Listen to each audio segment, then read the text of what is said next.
Hi guys, welcome back po sa ating YouTube channel.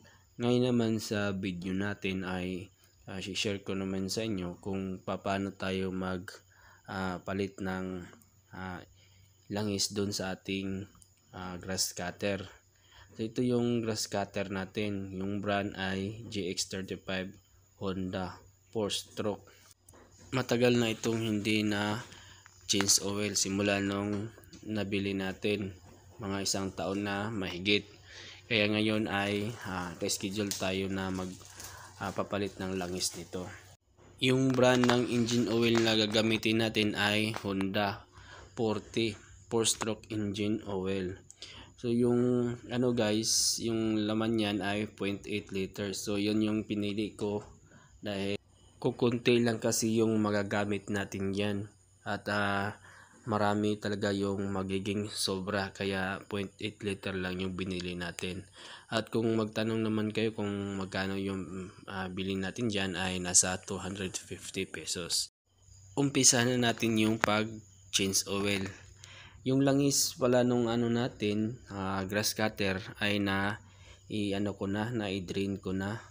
So ang gagawin lang natin dito ay ulitin lang natin. Ayan, tanggalin natin yung oil cap niyan at baka may natira pang konting langis dyan, itagilid lang natin para maubos talaga yung langis kung meron mang natira dun sa makina. At yan, tagilid lang natin yan. So gagamit tayo dito ng plastic para hindi matapon yung mga tira-tirang langis dyan sa simento. At mapapansin nyo ay wala talagang lumalabas na langis. Umpisa na natin yung sasali ng bagong langis. Dito guys, kailangan pantay yung So sa paglalagay ng langis ay gamit lang tayo ng dito ng maliit na plastic para pagsalinan natin dito. So yan. So sasalinan lang natin to guys. Yan. Yan. Para walang tapon talaga.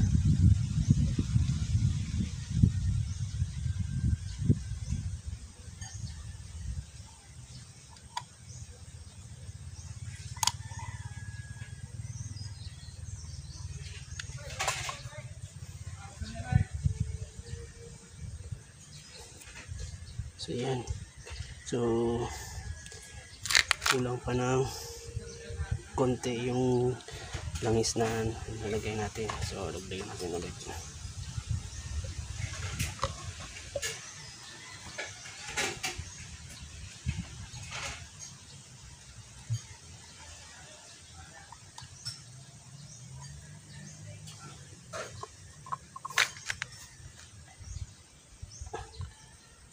Kunti pa guys.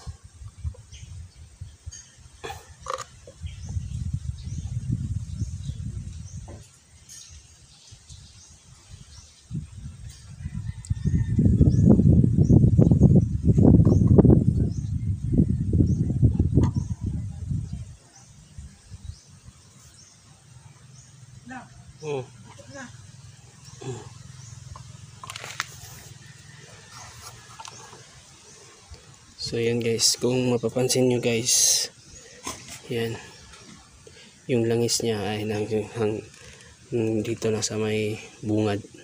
Yan, so tamang tama lang yan yung dami ng langis na nilagay natin. So ito, takpan na natin. So yan, so yan, kita nyo guys, yan, nandito yung langis niya sa bungad lang. So takpan na natin.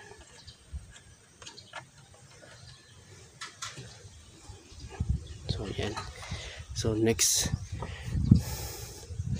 so ang gagawin naman natin dito guys ay maglalagay na rin, kasi tapos na tayo dito. So, maglalagay naman tayo ng grasa doon sa may niya, gear cover. So dito guys, maglalagay tayo ng grasa dito. So bubuksan lang natin to.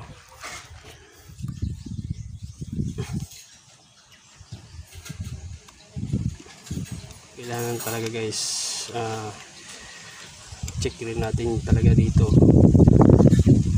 pagka wala nang maubusan ng grasa, kasi pag maubusan yan mag-iinit yan guys. So tingnan natin yan. So, mayroon kasing gear yan guys sa loob. Yan, lalagay tayo ng grasa. So yan.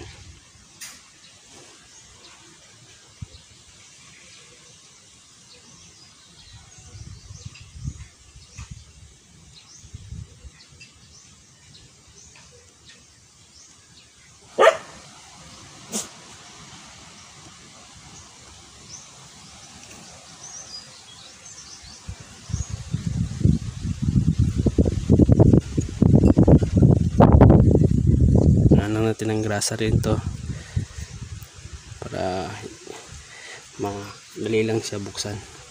So yan, ipasok natin. Tapos na malagyan natin ng grasa. Ganyan lang guys, kung paano tayo lagay ng or mag change oil dun sa ating grass cutter, at saka maglagay rin ng dito ng grasa. So ayan guys, so hanggang dito lang muna at maraming salamat.